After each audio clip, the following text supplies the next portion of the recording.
Hello बच्चों, let's read this question. The equation e raise to power 4x plus 8 e raise to power 3x plus 13 e raise to power 2x minus 8 e raise to power x plus 1 is equal to 0 x belong to r has. तो यहाँ पे देखो हमें सही option select करना है। Start कर लेते हैं हम हमारे की कॉन्सेप्ट से। ठीक है, तो देखो यहाँ पे की कॉन्सेप्ट क्या हो जाएगा। की कॉन्सेप्ट हम जानते हैं, देखो कि अगर ऐसे लिखा हुआ है log बेस a b और ये लेस देन 0 है, तो इसका मतलब क्या है, ये किस केस में होगा, जब जो बेस है वो तो ग्रेटर देन 1 हो और जो b का वैल्यू है वो 0 से 1 के बीच में आ रहा हो। सही है, तो अब देखो ध्यान से, ये जो इक्वेशन लिखी हुई है e raise to power 4x plus 8 e raise to power 3x plus 13 e raise to power 2x minus 8 e raise to power x plus 1 is equal to 0। तो हम लेट कर लेते हैं e raise to power x को t के equal. तो हमें क्या मिल जाएगा, t raise to power 4 plus 8t cube plus 13t square minus 8t plus 1 is equal to 0। ठीक है, तो अब हम डिवाइड कर लेंगे, डिवाइड बोथ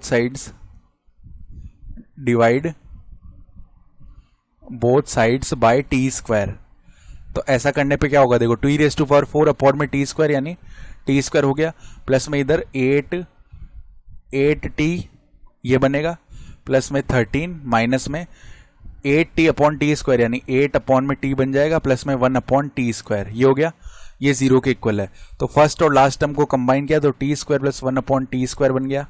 ठीक है, प्लस में अब ये टर्म और ये टर्म ले रहे हैं, तो इनमें से 8 कॉमन कर लिया तो t माइनस 1 अपॉन टी बच गया। ठीक है, और यहाँ पे प्लस में है 13 इज इक्वल टू 0। तो अब एक चीज देखो, यहाँ पे अगर हम लिख रहे हैं t माइनस 1 अपॉन टी का होल स्क्वायर, इसको एक बार एक्सपेंड करके देखते हैं। तो T square plus 1 upon T square minus में 2 मल्टीप्लाई में टी मल्टीप्लाई में 1 अपॉन टी। तो इसको ऐसे लिखा जा सकता है T square plus 1 upon T square minus का 2। तो अगर हम T square plus 1 upon T square का वैल्यू लिखेंगे तो माइनस 2 को उस तरफ भेज देंगे, यानी टी माइनस 1 अपॉन टी इसका तो होल स्क्वायर ये बन गया, और माइनस 2 को उस तरफ भेजा तो प्लस का आ जाएगा 2 इधर। ठीक है, ये वैल्यू हो गई, प्लस में 8 टी माइनस 1 अपॉन टी ये बच गया, और यहाँ पे प्लस में है 13 इज इक्वल टू 0। ठीक है, तो फर्दर इसको लिख लिया टी माइनस 1 अपॉन टी इसका होल स्क्वायर प्लस में 8 मल्टीप्लाई में T minus 1 upon T plus में 13 प्लस 2 हो गया 15 इज इक्वल टू 0। अब हम लेट कर लेते हैं, let z is equal to T minus 1 upon T. तो यहाँ से हमें मिल जाएगा z स्क्वायर प्लस में 8z प्लस में 15 इज इक्वल टू 0। तो मिड टर्म स्प्लिट कर लेते हैं, तो z स्क्वायर प्लस में 3z plus 5z plus 15 is equal to 0। तो फर्दर देखो, अगर z को कॉमन कर लिया तो z प्लस 3 बचेगा, प्लस में 5 को कॉमन कर लिया तब भी z प्लस 3 बचेगा इज इक्वल टू 0। अब यहाँ से z प्लस 3 को हमने कॉमन कर लिया तो z प्लस 5 बचेगा इज इक्वल टू 0, यानी z का एक वैल्यू आ गया -3, z का एक वैल्यू आ गया -5। तो अब देखो ये जो z के वैल्यूज आए हैं ये किसके इक्वल है, t के इक्वल। तो t माइनस 1 अपॉन टी कितना बना है, माइनस का 3, और एक t माइनस 1 अपॉन टी कितना बना है, माइनस का 5।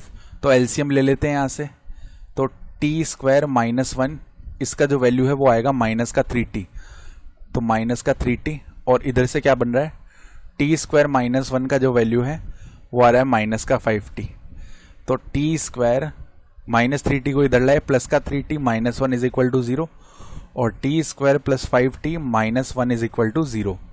तो अब क्वाड्रेटिक फॉर्मूला लगा लिया, तो t is equal to -3 plus minus square root of यहाँ पे 9 माइनस 4 मल्टीप्लाई में -1 यानी प्लस का 4, और अपॉन में 2 मल्टीप्लाई में 1 यानी 2 आएगा, इधर से t कितना आएगा, -5 plus minus square root of 25 plus का 4 अपॉन में 2। तो कितना बन गया, t इज इक्वल टू -3, इधर ये प्लस माइनस है, ठीक है, plus minus root of 13 upon में 2, और इधर से t का जो वैल्यू है -5 plus minus root of 29 upon में 2। ठीक है, तो अब t हमने किसके इक्वल लेट किया था, t था e raise to power x। तो e raise to power x can not be negative, तो हमें वो वैल्यूज हटाने पड़ेंगे जो कि नेगेटिव हो रहे हैं। ठीक है, तो नेगेटिव देखो कौन कौन से हो रहे थे, एक तो यहाँ पे माइनस का साइन लेने पे नेगेटिव आ रहा था, यहाँ भी माइनस का साइन लेने पे नेगेटिव आ रहा था। ठीक है, जिसका मतलब क्या है कि हम बोल सकते हैं कि e raise to power x क्या क्या हो सकता है, -3 प्लस √13/2 प्लस का साइन ले लिया केवल, और e⁻x हो सकता है -5 प्लस √29/2। सही है।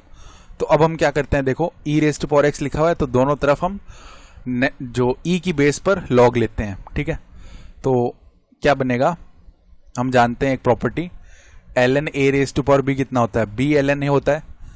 ठीक है, और ln e का वैल्यू कितना हो जाएगा, 1 हो जाएगा।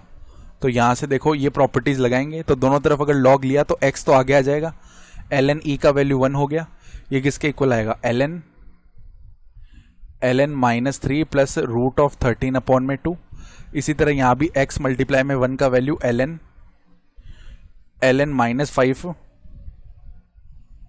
-5 प्लस √29/2 ये बन गया।